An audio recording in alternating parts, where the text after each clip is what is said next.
ओम शांति। एक अत्यंत अमीर आदमी एक फकीर को, एक गुरु को अपने घर बुलाता है। वो घर घर नहीं, महल है, इतना विराट, इतना भव्य। और वो इस गुरु को एक कमरे से दूसरे कमरे में घुमाता है। ढेर सारी चीजें हैं, वस्तुएं हैं, फर्नीचर है, ऐसी ऐसी चीजें हैं जो शायद उस शहर में किसी के पास ना हो। घंटों तक वो अमीर व्यक्ति उस गुरु को अपने घर में घुमाता है, दिखाता है, ये वस्तु यहाँ से ली है, ये वस्तु वहाँ से ली है, इसकी कीमत इतनी है, उसकी कीमत उतनी है। वो भवन वास्तव में बहुत विशाल है। और अंततः जब कुछ घंटों बाद सारे कमरे, सारा भवन देखकर हो जाता है, तो वो अमीर व्यक्ति उस गुरु से पूछता है, व्हाट इज योर इम्प्रेशन?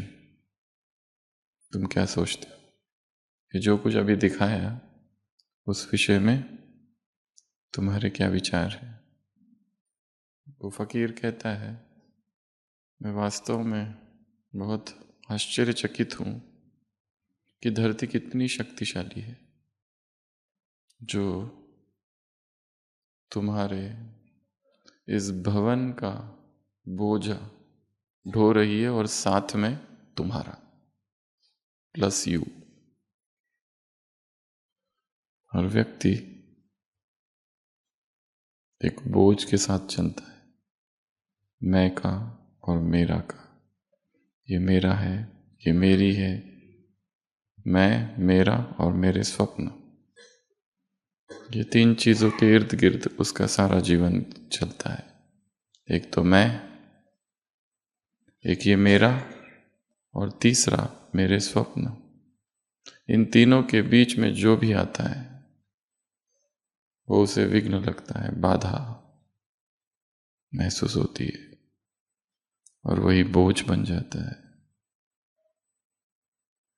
अध्यात्म की यात्रा मैं से खाली होने की यात्रा है, मेरे से खाली होने की यात्रा है, और मेरे स्वप्न से खाली होने की यात्रा है। मैं, मेरा, मेरे स्वप्न, ये बोझ है, भर देता है। हर व्यक्ति का अपना ही एक अहंकार का महल है, द पैलेस ऑफ ईगो। और जैसे इस व्यक्ति ने अपने महल को असंख्य चीजों से भर रखा था, वैसे ही हमने अपने अहंकार के महल को अनगिनत वस्तुओं से भर रखा है,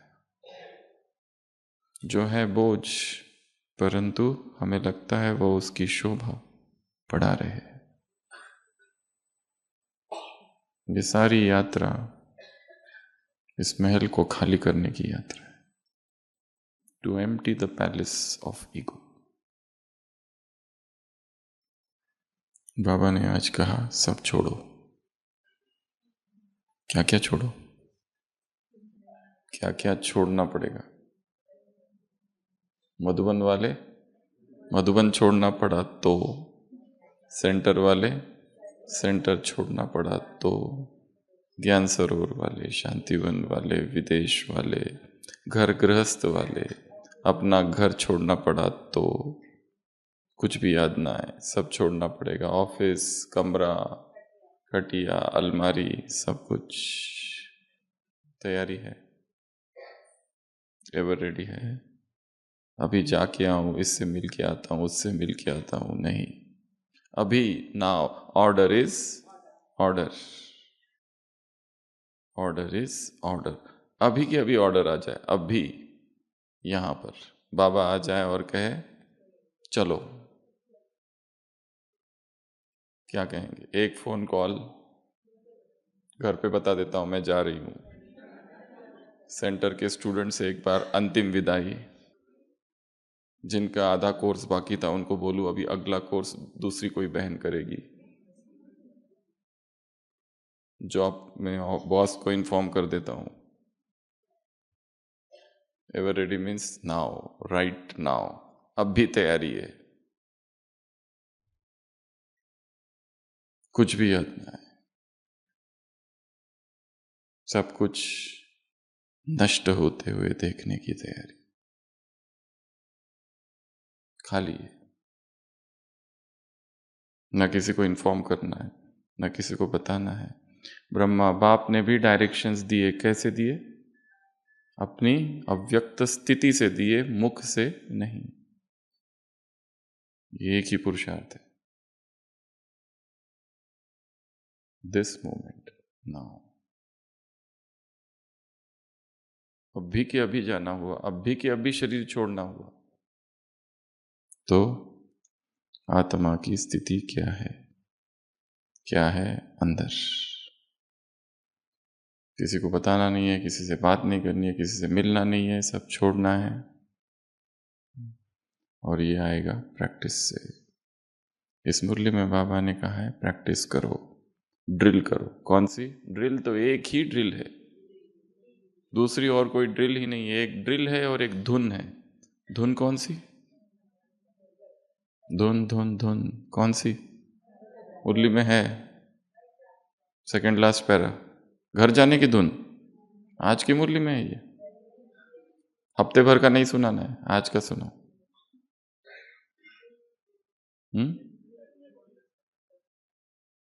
धुन तो ये नहीं है। धुन कौन सी है? उसका कदम और मेरा कदम एक, ये है धुन। एक है धुन, एक है ड्रिल, ये दो बातें हैं। ड्रिल कौन सी? 1 सेकंड की ड्रिल है। अभी अभी शरीर में, शरीर से बाहर, अभी अभी आवाज में, आवाज से बाहर, अभी अभी समय में, समय से बाहर, अभी अभी व्यक्त, व्यक्त से बाहर, अभी अभी मुख चालू, अभी अभी मुख बंद, अभी अभी बुद्धि चालू, अभी अभी बुद्धि बंद, अभी अभी इस ड्रेस में और अभी अभी उस ड्रेस में। ड्रिल ये एक ही है। This is the only final drill. शरीर से अलग हो जाना, बीज रूप, बिंदु रूप, आकारी रूप, अव्यक्त रूप, फरिश्ता रूप, डबल लाइट फरिश्ता रूप, यही है अशरीरी, आत्माभिमानी, विदेही, देही अभिमानी, ये कुछ भी नाम दो उसको, बीज रूप, कंबाइंड। ड्रिल एक ही है, और वो भी कैसी है? 1 सेकंड में। पर इसके लिए लंबी प्रैक्टिस चाहिए, बहुत बहुत बहुत लंबी प्रैक्टिस, क्योंकि देह में आत्मा ऐसी फंसी हुई है। बाबा ने क्या कहा है? बीच बीच में करो इसको, इस अभ्यास को। थोड़ा भी कर लो तो भी बहुत है। अभी अभी शरीर में, अभी अभी शरीर से बाहर, शरीर out, body in, body out, sound soundless, body bodiless, time timeless. This is the only drill. कोई भी अव्यक्त मुरलिया उठा लो, कहीं की भी उठा लो, ड्रिल तो एक ही है। शरीर में आना, शरीर से बाहर जाना, आवाज में आना, आवाज से बाहर जाना, समय में आना, समय से बाहर जाना, व्यक्त में आना, अव्यक्त में जाना, व्यक्त अव्यक्त, बुद्धि चलाना, बुद्धि न चलाना, मुख चलाना, मुख न चलाना, आवाज आवाज से परे, शरीर शरीर से परे। यही एक मात्र ड्रिल है। एग्जाम का क्वेश्चन पेपर पहले ही पता चल गया है। और धुन एक ही धुन। पर यह अभ्यास सिंपल अभ्यास नहीं है। 4 शिष्य किसी आश्रम में प्रतिज्ञा करते हैं कि अगले 7 दिन संपूर्ण मौन का अभ्यास करेंगे, क्योंकि बोलने में बहुत शक्ति जा रही है। क्या करेंगे? टोटल साइलेंस, मौन व्रत, ऑब्जर्वेंस ऑफ साइलेंस। और चारों ध्यान में बैठ जाते हैं। जैसे ही बैठते हैं, जो दिया वहां रखा रहता है, हवा चलती है और दीवा बुझने लगता है। पहला कहता है अरे दिया बुझ रहा है, दूसरा कहता है तुम बोले क्यों, तीसरा कहता है तुम दोनों ही मूर्ख हो, दोनों ने बोल दिया, तीसरा कहता है मैं ही अकेला हूं जो नहीं बोला। ये इतना कठिन है। सेम व्यक्त अव्यक्त, आवाज और आवाज से परे, इसका अनुभव है, उसका अनुभव कम है। टू प्रैक्टिस कब करनी है? अभी अभी करो, बाद में करो, दिन में करो, रात में करो, दिन रात। तो आज की अव्यक्त वाणी कहाँ क्या कह रहे बाबा शुरुआत में?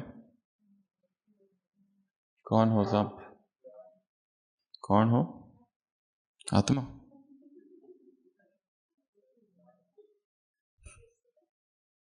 बाप दादा किसको देख रहे हैं? श्रेष्ठ ब्राह्मण आत्माओं को देख रहे। क्यों? पूरी मुरली में कुछ शब्द है जिनकी कोई एक मूर्ति है और कुछ शब्द है जिनकी कोई मूर्ति नहीं। कुछ अमूर्त है, कुछ इमेज वाले हैं। एक चित्र बना के रखना है कि कौन हो। ताज है, तख्त है और तिलक है। अपने तिलक को चेक करना है, ऐसे है या नहीं। देख लो एक बार।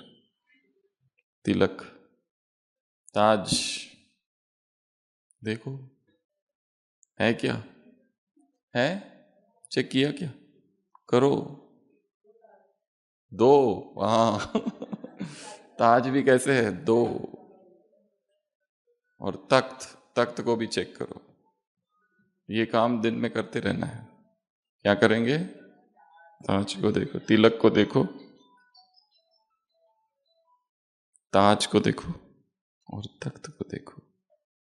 ये स्थूल चीजें हैं जो इमेजिन की जा सकती है। ताज कौन सा? पवित्रता के महामंत्र द्वारा कौन सा ताज? लाइट का ताज। ताज कौन सा? जिम्मेदारी का ताज। तख्त कौन सा? भगवान के दिल का तख्त। और तिलक कौन सा? स्मृति का तिलक। ताज, तख्त और तिलक। और केवल हम ही नहीं, सोचो यहां जितने बैठे हैं, एक बार पीछे मुड़ के सबको देख लो। सबको देखो एक बार। दिख रहा है ताज? दिखा क्या? सबने क्या पहना है? ताज। वो भी कैसे? दो। तख्त पर बैठे हैं और क्या लगा हुआ है? तिलक। ये तीन चीजें हैं, ताज, तख्त और तिलक। और बाबा ने कहा भाग्य का क्या है? सितारा। कभी भाग्य का सितारा है, भाग्य का चक्र है, भाग्य की कलम है। भाग्य का क्या क्या? कम से कम 10 पौते आएगी, वो लिखो आज होमवर्क। भाग्य की तुलना किस किस से की जा सकती है या की गई है मुरलियों में? 3-4 तो अभी बता दिए। भाग्य का चक्र होता है, भाग्य का सूर्य होता है, भाग्य का तिलक होता है, भाग्य की कलम होती है, भाग्य की रेखाएं। आज बाप दादा भाग्य की रेखाएं देख रहे, आज बाप दादा भाग्य की कलम देख रहे। भाग्य का खजाना बहुत सारा हो सकता है। प्राप्ति या नहीं, वो जो शब्द आएगा वो इमेज वाला होना चाहिए, वस्तु होना चाहिए। जैसे कलम, जैसे सितारा। और कहाँ चमक रहा है? मस्तक पर। ये सितारा विचित्र है, कभी चमक कम होती है, कभी चमक ज्यादा होती है। ये अलंकारिक भाषा है। भाग्य का कंपैरिजन किससे किया? सितारे से। सितारा की चमक कम या ज्यादा होना, अर्थात भाग्य की स्मृति कम या विस्मृति। विस्मृति होते ही क्या होगा? दुख, दुर्भाग्य। मेरे साथ ही ऐसा क्यों होता है, मैं ही ऐसी क्यों। और भाग्य चमक रहा है, सितारा अर्थात स्मृति है। बाबा ने हमारे भाग्य की तुलना किससे की है? कंपैरिजन है एक मुरली में, एक व्यक्ति से तुलना की है, श्री कृष्ण से तुलना की है। उससे भी ज्यादा भाग्य वाली आत्माएं तुम हो। क्यों? उसके पास भी ताज, तख्त, तिलक है, परंतु बचपन से नहीं, तुम्हारे पास जन्मते ही है। पालने में ही ताज तख्त और तिलक है, उसके पास नहीं है। So this is the comparison. मुरली में क्या होता है? कंपैरिजन होता है। एक मुरली में क्या होता है? उदाहरण होते हैं। मुरली में क्या होता है? स्टोरीज होती है। मुरली में क्या होता है? वो अव्यक्त चीजों को व्यक्त चीजों के आधार लेकर समझाता है। भाग्य अव्यक्त है, उसको समझाया कैसे जा रहा है? व्यक्त की चीज एक पकड़ी, एक उदाहरण लिया, उस पर उसको टंगाया, सितारा। नहीं तो सितारे का भाग्य से क्या लेना देना? सितारा तो उधर है आकाश में, समझाने के लिए। और जो लास्ट लास्ट की मुरलियां है उसमें बहुत कम उदाहरण है। 1915, 1916, 1970s, 2017, 2016, 2015, उसमें केवल वाह वाह वाह वाह, वाह बच्चे वाह। बाइबल में इसका एक वर्णन है। पूरी बाइबल में जीसस क्राइस्ट अपने शिष्यों के साथ रहा, यहाँ वहाँ भटका, और हर जगह उदाहरण के रूप में वो बोलता है। जैसे जैसे मुरलियों में आता है जैसे। और लास्ट का उसका जो भाषण है, अभी उसको सूली लगने ही वाली है, उसका एक शिष्य ने उसे धोखा दिया है, वो उसका शिष्य उस ग्रुप से निकलकर दुश्मनों के साथ मिला है और कहा है, उनको बताया कि ये लोग वहाँ हैं, तुम जाकर उसको वहाँ से पकड़ो। और वहाँ जीसस क्राइस्ट का अपने शिष्यों के साथ एक अंतिम संवाद है, उसको कहा जाता है सरमन ऑन द माउंट। वो भी माउंट ही है, माउंट सिनाई। ये सरमन ऑन माउंट अबू है भगवान का, यहाँ दिया हुआ प्रवचन उसका वहाँ दिया हुआ प्रवचन है। वो अंतिम प्रवचन वहाँ देता है, उसके सारे 11 शिष्य बैठे हुए हैं, और एक शिष्य अचानक बोलता है, look he speaking without parables. अब वो जो बोल रहा है वो बिना किसी उदाहरण के बोल रहा है, और उसी भाषण में वो ये भी कहता है, जब मेरा समय आ जाएगा मैं कोई उदाहरण नहीं दूंगा, केवल प्लेन भाषा में बोलूंगा। और तभी वो शिष्य कहता है, now he is talking in plain words without any parables, the time is now. और उसी समय उसे पकड़ने वो लोग आ जाते, अर्थात उसका पाठ अब पूरा हुआ। उसी तरह सारी अव्यक्त वाणियों में क्या है?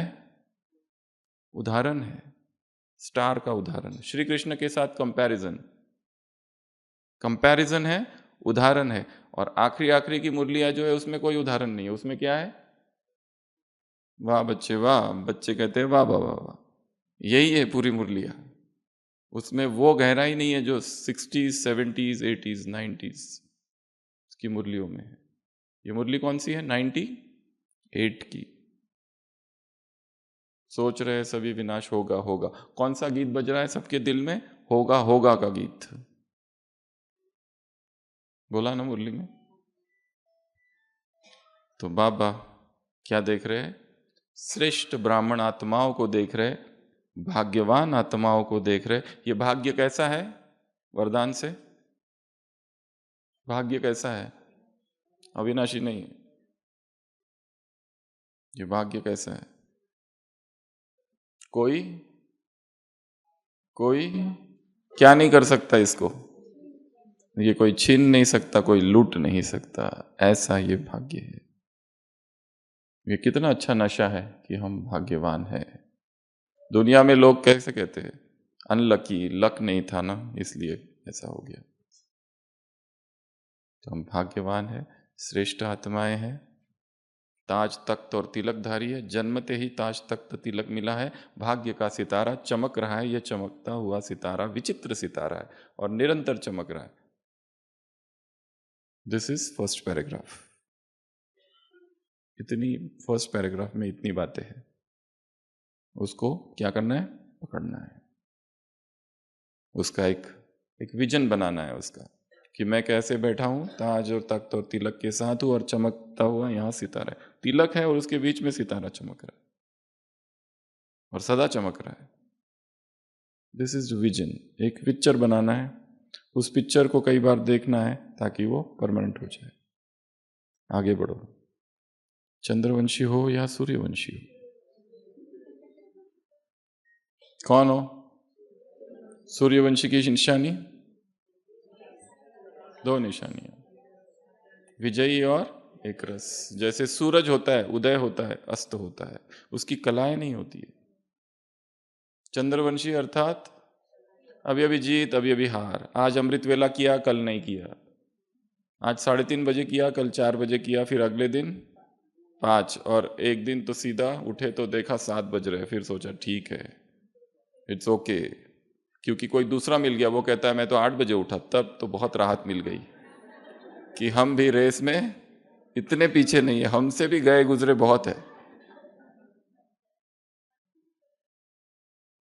ऐसी राहत देने वाले यहां बहुत है, जो हमारे दुख के समभागी साथीदार बनते हैं और हमारे दुख को थोड़ा घटाते हैं। पुरुषार्थ का जो दुख है, मुरली का जो दुख है, आज मेरी मुरली मिस हो गई, अरे मेरी तो 3 दिन से मिस हो रही है। अरे वाह,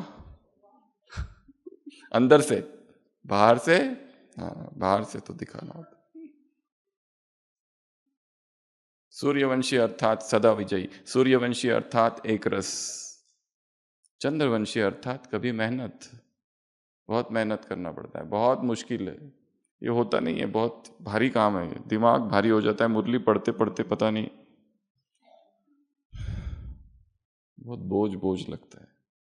सुनना ठीक है, चुपचाप क्लास में आके बैठो, कोई टेंशन नहीं, कोई पूछता नहीं, ये सबसे आसान काम है। यहां आके बैठो, इस पे टेंशन है थोड़ी।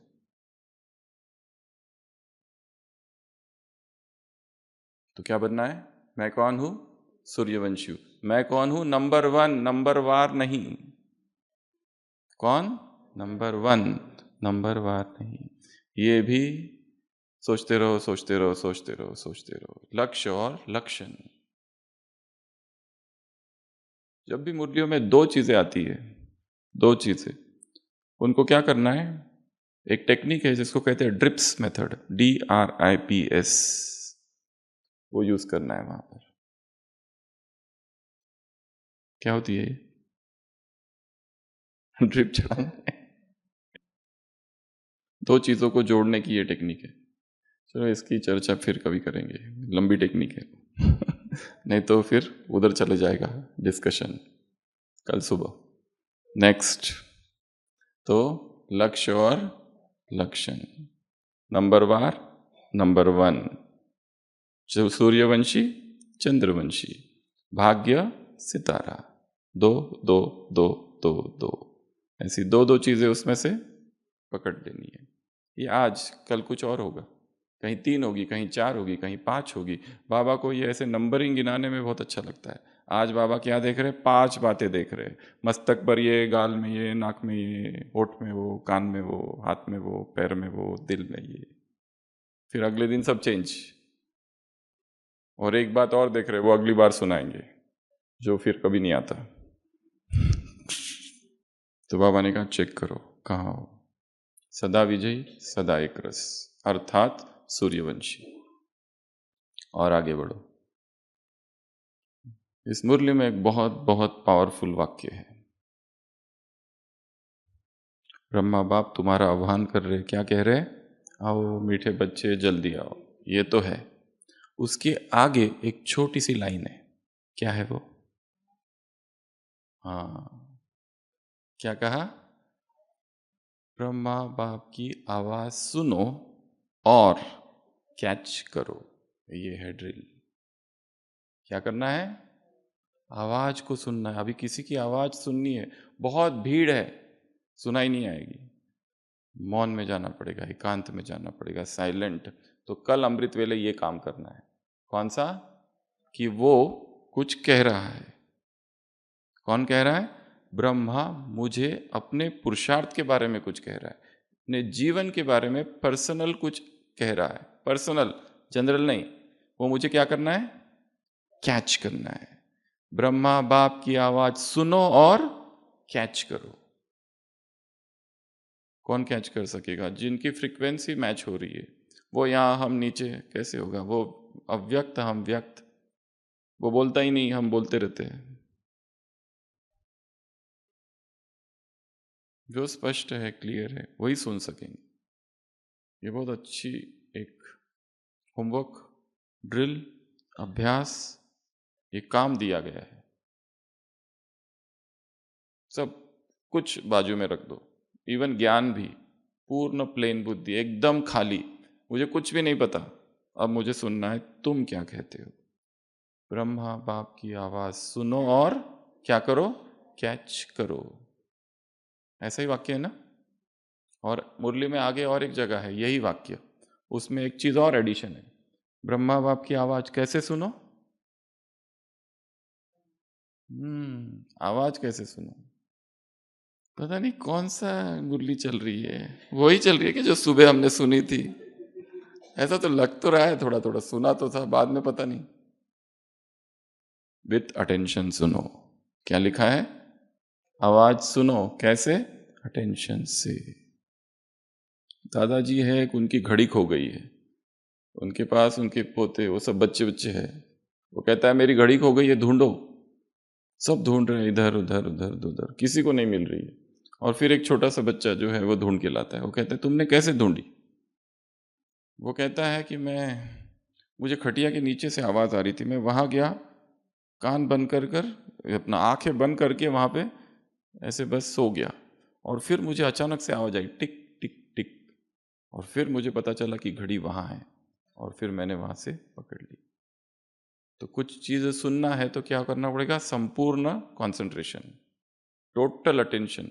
अगर इसकी आवाज सुननी है जो अव्यक्त है, जो इस दुनिया में है ही नहीं, तो हमें भी वैसा ही चुप अव्यक्त ये अमृत वेला कल प्रैक्टिस करना। तो कल की प्रैक्टिस क्या है?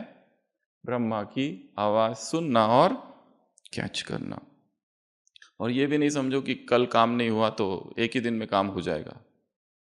इसकी भी प्रैक्टिस, इसकी भी प्रैक्टिस। एक दिन में कुछ भी नहीं होता है, टाइम लगता है। रोज रोज प्रैक्टिस करो। आज तो बोलेगा, बोल तो रोज ही रहा है, पर सुनाई नहीं देता है। कानों में क्या है? कचरा बहुत है, कुछ भी सुनाई नहीं देता है। उसे निंदा के शब्द बहुत जल्दी सुनाई देते हैं। सुबह भी कह रहे थे, सुबह बताया था ना एक बात, कि दो शिष्य झगड़ते हैं आश्रम में। गुरु के पास जाता है, कहते हैं हमारा झगड़ा हुआ। कैसे झगड़ा हो गया? पहले इसने झगड़ा चालू किया, पहले उसने झगड़ा चालू किया। पहले बंदर किसने कहा? कहता है इसने पहले बंदर कहा। मुझे बंदर कैसे कहा? गुरु कहता है मैं कितने सदियों सालों से तुमको सिखा रहा हूं, तुम आत्मा हो, तुम आत्मा हो, आत्मा हो। ये तुमने कभी इधर नहीं लिया, और इसने केवल एक ही बार कहा तुम बंदर हो, सीधा वो तुम्हारे सबकॉन्शियस माइंड के अंदर घुस गया, और तुमने उसे पूर्ण रूप से स्वीकार की कर लिया। पर इस बात को नहीं स्वीकार कर रहे हो जो मैं कह रहा हूं। कचरा कानों में बहुत भरा है, सफाई अभियान चालू करने की आवश्यकता है। ये जब साफ होगा तो फिर आवाज सुनेंगे, कैच करेंगे। तो ये है इस मुरली से उठाने वाली एक पावरफुल वाक्य है ये। इस दूसरा क्या कहा? फिर दो बातें और, हमारे कदम और उसके कदम। दो बातें, हमारे कदम कहाँ जा रहे हैं, उसके कदम कहाँ। बाबा ने कहा तुमको कुछ करना ही नहीं, बस कदम पर कदम चल रखकर चलो। किन बातों में? चार बातों में। संकल्प, बोल, कर्म, संबंध, संपर्क। इसमें से भी संबंध संपर्क, हमारे संपर्क आत्माओं से संबंध किस तरह के हैं? उसमें मोह भरा है, इच्छाएं भरी है, वासनाएं भरी है, क्या भरा है? चेक करो, स्वयं को देखो, दूसरों को नहीं। ये भी बोला एक जगह। उसके लिए थोड़ा सा स्टडी करना पड़ेगा, लाइफ स्टोरी ब्रह्मा की डिटेल में। इस परिस्थिति में हमारी जगह अगर वो होता तो वो क्या कहता, बोलता, सोचता? सेम सिचुएशन अगर उसके पास आती। और इस मुरली में सिचुएशंस के लिए एक बहुत अच्छा शब्द प्रयोग किया गया है। कौन सा? परिस्थितियों के लिए। परिस्थितियां जो आती है, बादल, क्या कहा? वो क्या है? बादल है। बादल आए और चले गए। बाबा ने तुरंत मुरली को यहाँ डायरेक्शन बदला है। बच्चे क्या कहते हैं? 99 99, ये आने वाला है अभी 99 99, तो क्या क्या होगा, क्या होगा, ये गीत गाते रहते हैं। और प्रकृति विकराल रूप धारण करेगी। ऐसे समय पर तुम्हें क्या करना है? जो न्यूज़ आती है उसमें सुनने में बिजी नहीं रहना है। किस में बिजी रहना है? अपनी स्थिति बनाने में, अचल अडोल रहने में, प्रकृति से अप्रभावित। प्रकृति पति हो तुम, अचल हो। और ये जो परिस्थिति है ये सब क्या है? बादल। ये भी एक अभ्यास है। एक बादल का चित्र बनाओ डायरी में, और जो परिस्थिति है उसमें उस बादल के ऊपर उसको लिख, उस बादल के अंदर उसको लिखना कि ये क्या है? क्लाउड। और क्लाउड क्या आते हैं और चले जाते हैं। कोई भी परिस्थिति हो, शरीर की बीमारी, क्लाउड है, आया और चला जाएगा। किसी आत्मा से विघ्न आ रहे हैं, वो क्या है? क्लाउड, आया और चला जाएगा, बादल है केवल। साइकोलॉजी में एक और एक्सपेरिमेंट कराते हैं। जो गुब्बारा होता है ना, एक चिट्ठी पे अपना कुछ लिखो, समस्या, परिस्थिति, विघ्न, या जिससे बहुत दुख है, या जिससे छूटना चाहते हैं, बहुत ही मोह है, और उसको उस गुब्बारे के अंदर डाल दो, गुब्बारे को फुलाओ और उसको उड़ा दो, और देखो उड़ते हुए वो जा रहा है। स्थूल चीजें करनी है कुछ सूक्ष्म में काम करने के लिए, कि वो गुब्बारा चला गया। या फिर जिससे हमारा बहुत मोह है, आसक्ति है, बहुत खिंचावट है, बिल्कुल उसके बिना रह ही नहीं सकते, उसको भी इमर्ज करो और देखो सिल्वर कॉर्ड से दोनों बंधे हुए कुछ तार है, और अमृत वेला वैराग की कैंची से उसको क्या करना है? काटना है। स्थूल एक्सपेरिमेंट्स। तो ये सब क्या है? परिस्थितियां, बादल, अनित्य है, आज है कल नहीं है। दोनों ही परिस्थितियां, अच्छी भी और बुरी भी, वो भी बदल जाएंगे, ये भी बदल जाएंगे, सब अनित्य है। सब कुछ। शरीर की बीमारी आएगी, चली जाएगी, उसको पकड़ के नहीं बैठना। छोटा सा ऑपरेशन क्या हो गया, 1 महीने तक किसी का हाथ पकड़ पकड़ के सहारा लेके चलते रहते। क्यों? इतू सा ऑपरेशन। कमजोरी, कोविड वाली कमजोरी अभी तक नहीं गई है, अभी तक चल रही है, शरीर में नहीं, मन में। कोविड आया और चला गया, बादल था।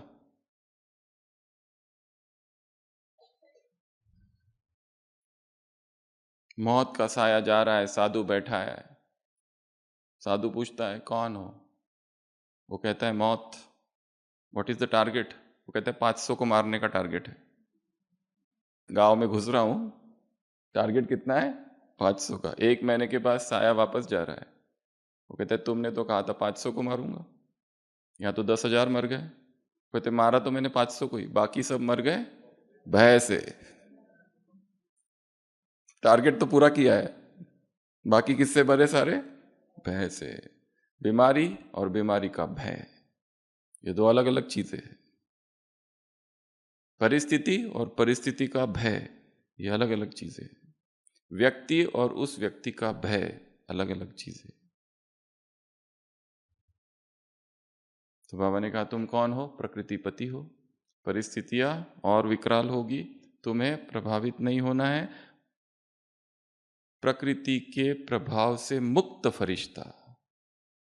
क्या बनना है? फरिश्ता। कौन सा फरिश्ता? जो अचल है, जो अप्रभावित है, जो अनडिस्टर्ब्ड है। कभी सर्दी है, कभी गर्मी है, कभी धूप बहुत है, प्रकृति अपना काम कर रहा है, उसमें इंटरफियर नहीं करना है। वो होते रहेगा, कुछ कुछ कुछ अपने आप को अंदर से चेंज करते रहना है। आगे व्यक्त और अव्यक्त, इसका अभ्यास करो। आगे और क्या है मुरली में? डबल लाइट फरिश्ता। और क्या है? हाँ, फिर यहाँ पे वो वाली बात कही है, एवर रेडी वाली। तो पूरी मुरली में एक्चुअली 2 ही टॉपिक है। एक टॉपिक अभी तक जो कुछ सुनाया, भाग्य का, उसकी स्मृति का, परिस्थितियों में स्टेबल रहने का, और फिर और एक है एवर रेडी रहने का। सब कुछ छूटेगा। क्या क्या? सेंटर, घर, परिवार, ऑफिस, सब कुछ सब कुछ सब चला जाएगा। तुम कितना स्थिर हो, एवर रेडी हो, अभी जाने के लिए तैयार हो, अभी ऑर्डर करे, अभी ताली बजाए, अलग अलग शब्द है। ये पेपर है, पेपर ले, तो इसकी एक बहुत गहरी प्रैक्टिस है। ऐसी कुछ बातें लिखनी है अपनी डायरी में जिससे हमारा बहुत गहरा मोह है। वो हो सकता है हमारा घर हो सकता है कोई व्यक्ति हो, बैंक हो, पैसा हो, कुछ भी। ये तो निश्चित है कि सब कुछ जाएगा, कुछ भी नहीं रहेगा। इसके लिए जो कुछ करना है बस सफल करते जाओ उसको, कुछ नहीं बचेगा। हम गए तो सब गया। विनाश कब होगा? विनाश कौन सा विनाश? तुम्हारा विनाश अर्थात विनाश। इन सब चीजों को देखते हुए ये सोचना है, ये अगर नहीं रहेगी तो मैं कैसे रहूंगा? Will I be stable? ये पद जो अभी प्राप्त है वो चला जाएगा, ये पोस्ट चली जाएगी, ये पैसा चले जाएगा, ये व्यक्ति चला जाएगा, ये मोबाइल वो भी चला जाएगा। मोबाइल चला जाएगा, अभी तो मोबाइल 2 मिनट किसी के हाथ में चला जाए तो इसमें धड़कन बढ़ती है, इधर कहीं हमारा देख ना ले, सीक्रेट जगह जगह पर क्या डाल के रखे, पासवर्ड, किसी को पता ना चले। ये एक प्रैक्टिस है, एवर रेडी रहने की प्रैक्टिस।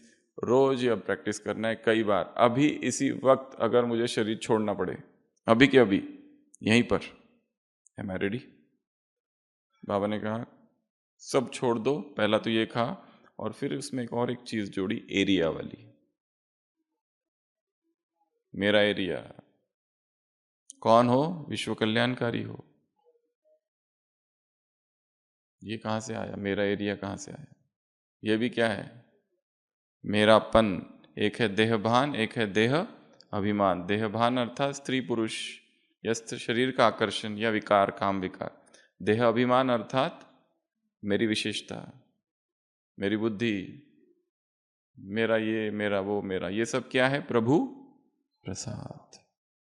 मेरा नहीं है, मुझे दिया गया है ये, इसको मुझे यज्ञ में लगाना है, कार्य में लगाना है, मेरा कुछ भी नहीं है ये। जैसे ही मैं कहता हूं मेरा है, फोर्स, माया चालू हो जाती है, और फिर द्वंद्व चालू होता है, फिर डिस्टर्बेंस होता है। एक तो ये, और उसी में एक और चीज जोड़ी है पापा ने। वो कौन सी? सबसे ज्यादा भारी करने वाली 2 चीजें हैं। कौन सी? व्यर्थ और निगेटिव। तुम विश्व कल्याणकारी हो तो चेक करो, भावनाएं दूसरों के प्रति निगेटिव है, व्यर्थ वाली है। क्योंकि ये निगेटिव और व्यर्थ होगा तो क्या होगा? बोझ होगा एक, ये फरिश्ता बनने नहीं देगा। क्यों निगेटिव है भावना? उसकी खोज करनी है थोड़ी। वो चाहे कुछ भी करे, उसको जो करना है करने दो, हमें अपनी भावना को निगेटिव नहीं बनाना है। क्योंकि निगेटिव भावना से सबसे ज्यादा नुकसान किसका है? खुद की। एक निगेटिव थॉट कितना डिस्टर्ब कर देता है। उसने मेरे लिए ऐसा कहा, डिस्टर्ब डिस्टर्ब डिस्टर्ब, पूरी रात चली जाती है, अमृत वेला खत्म, मुरली में कोई इंटरेस्ट नहीं। एक नेगेटिव थॉट में इतनी पावर है। बेहद की दृष्टि, वृत्ति, और तीसरा स्थिति। क्या कहा है मुरली में? बेहद की दृष्टि, वृत्ति और स्थिति। जिसको जो कहना है करने दो, हम क्यों डिस्टर्ब हो? हमें अपने आप को ऊंचा रखना है। वो जहां है हम भी वहां अगर पहुंच गए तो डिस्टर्बेंस ही डिस्टर्बेंस। तो एवर रेडी रहना, डिस्टर्ब ना होना, नेगेटिव और वेस्ट, इसको ढूंढना बहुत मुश्किल काम है। क्योंकि निरंतर हम एक बेहोशी में जीते हैं।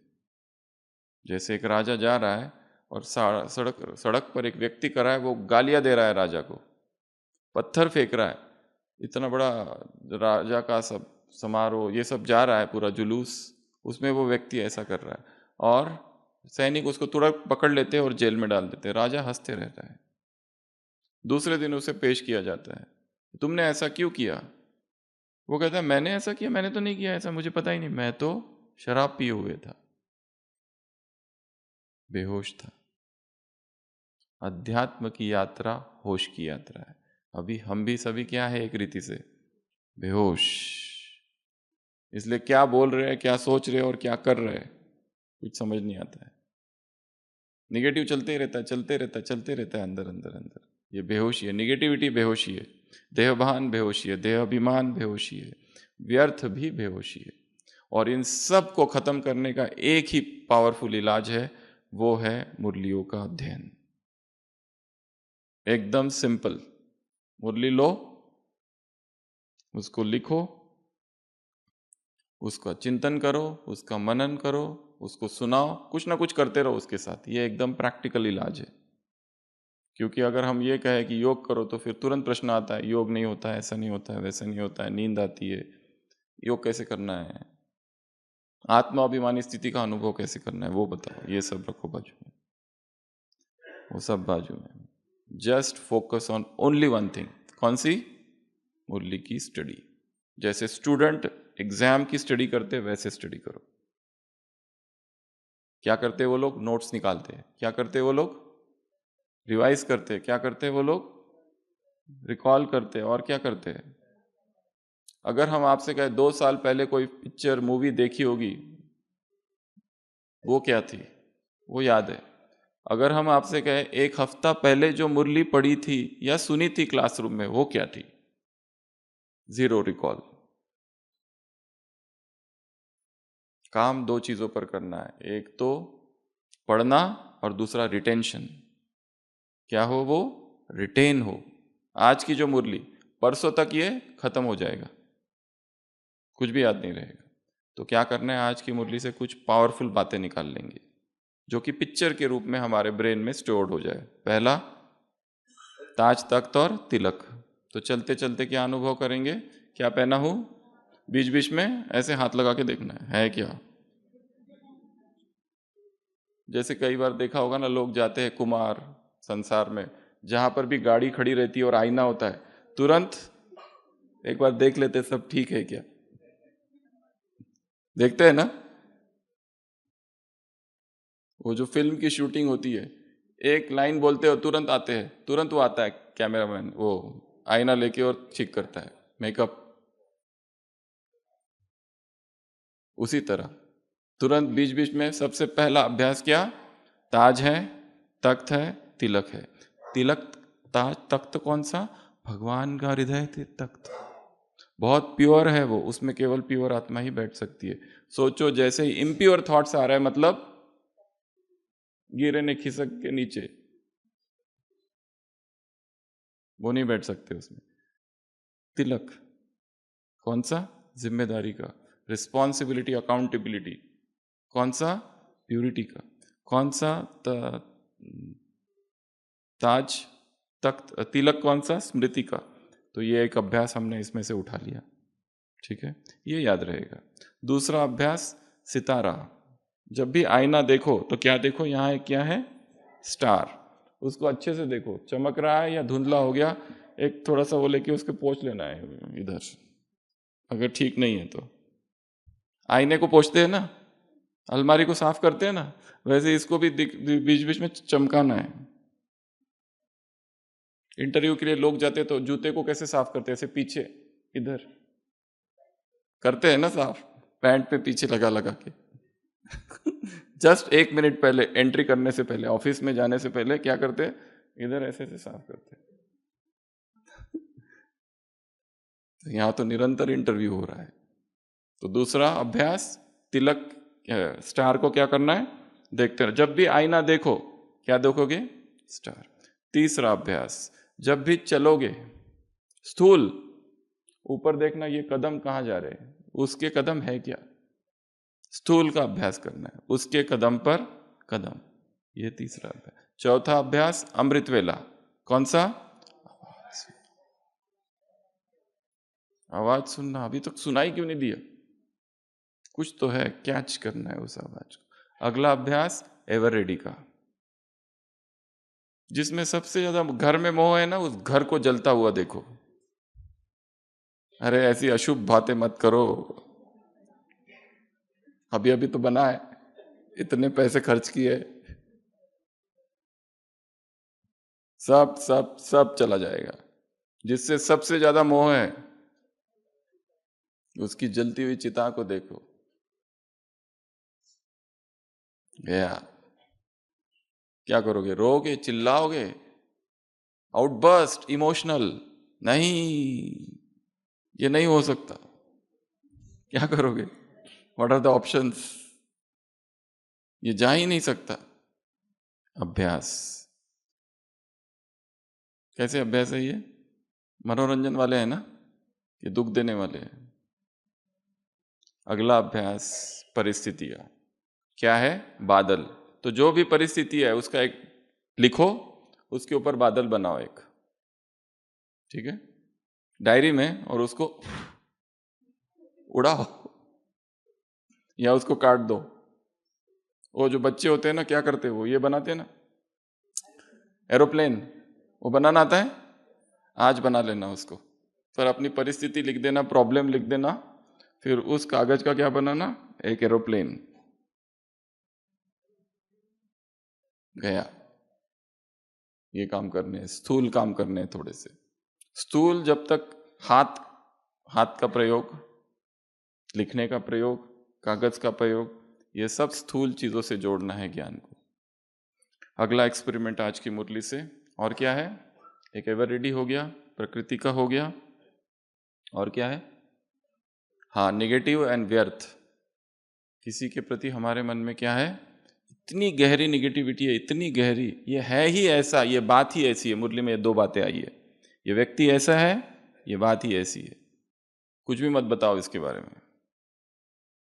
टॉपिक बहुत अच्छा है, पर वो व्यक्ति भाषण दे रहा है, हम नहीं सुनेंगे उसका। टॉपिक तो बहुत अच्छा है, पर उसका नहीं सुनना है, क्योंकि उसमें गड़बड़ है। हमारे मन में फिक्स्ड इंप्रेशन है लोगों के, ये ऐसा है, ये वैसा है, ये ऐसी नहीं है, ये वैसी है। इसको क्या करें? What to do? इसके लिए बाबा ने किसी एक मुरली में कहा है, तुमको दूसरों के वर्तमान संस्कार नहीं देखना है। कौन से देखने हैं? आदि और अनादि, बस। ये तो पक्का है वो आत्मा है कि नहीं है, दिस इज पक्का। दूसरा ये भी पक्का है वो परम धाम की आत्मा है। तीसरा ये भी पक्का है अगर ब्राह्मण है तो, बाबा ने क्या ब्राह्मण ही रुकावट डालेंगे बोला है उसमें? रुकावट डालने वाले कौन है? ब्राह्मण। चाहे कोई भी रुकावट डाले, मेरी प्रतिज्ञा है, हमें तो बनना ही है बाप समान।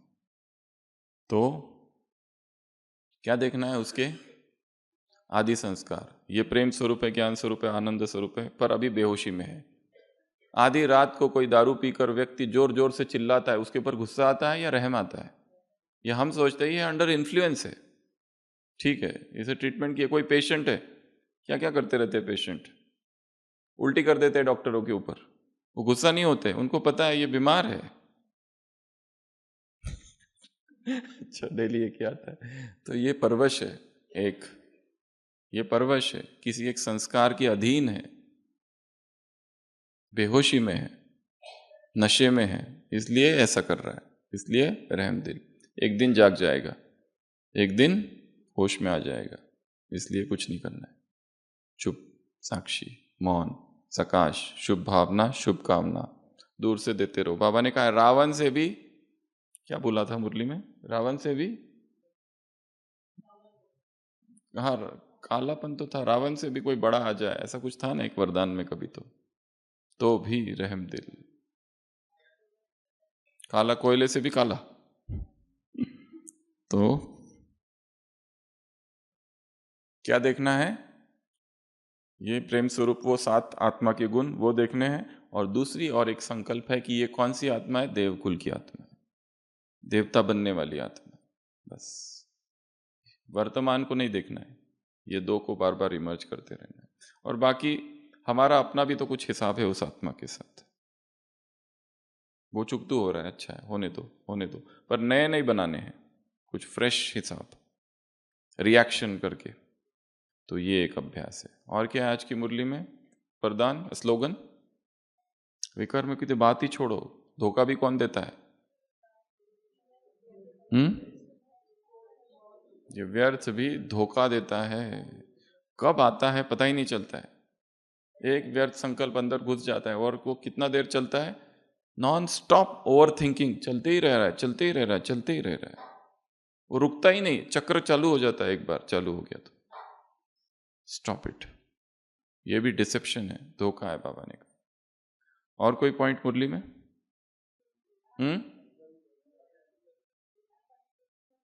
ये मैं वो तो बोल दिया है, मेरा मेरा जो एरिया वाला है ना, ये सूक्ष्म मेरापन है, उस पर काम करना है। और धीरे धीरे ये सब जो भी हम में विशेषता है उसको क्या समझेंगे, ये क्या है, उसने दिया है। और जब उसकी इच्छा होगी ना वो वापस भी ले लेगा, फिर क्या करोगे, वो ले लेगा। इसलिए सुदेश बेन कहते हैं ना, टंकी है हम, ये नल है, उसका पानी उस टंकी से इस नल से जा रहा है। नल को कैसा अहंकार, किसका है ये, उस टंकी का, कि महिमा हमारी नहीं। ऐसे कैसे, श्रेष्ठ आत्माओं को, अचल अडोल आत्माओं को, भाग्यवान आत्माओं को ऐसे, इच्छा मात्रम अविद्या आत्माओं को ऐसे, व्यर्थ से मुक्त आत्माओं को, निगेटिव से मुक्त आत्माओं को, डबल लाइट फरिश्ता आत्माओं को, अव्यक्त फरिश्ता आत्माओं को, बाप समान आत्माओं को, कदम पर कदम रखने वाली आत्माओं को ऐसे कैच कर, ब्रह्मा बाप की आवाज़ को सुनकर कैच करने वाली आत्माओं को, अटेंशन देने वाली आत्माओं को, स्वयं को देखने वाली आत्माओं को, ये ऐसा ही है, ये बातें ऐसी है, ये ऐसा ना सोचकर अचल रहने वाली आत्माओं को ऐसे, प्रकृतिपति आत्माओं को ऐसे, एक रस और विजयी आत्माओं को, सूर्यवंशी आत्माओं को ऐसे, नंबर 1 आत्माओं को ऐसे, लक्ष्य और लक्षण समान रखने वाली आत्माओं को ऐसे, व्यर्थ निगेटिव बोल दिया। और राजधानी का क्या, ताज तख्त और तिलकधारी आत्माओं को बाप दादा का याद प्यार, गुड नाइट और नमस्ते। हम रूहानी बच्चों की रूहानी बाप दादा को याद प्यार, गुड नाइट और नमस्ते।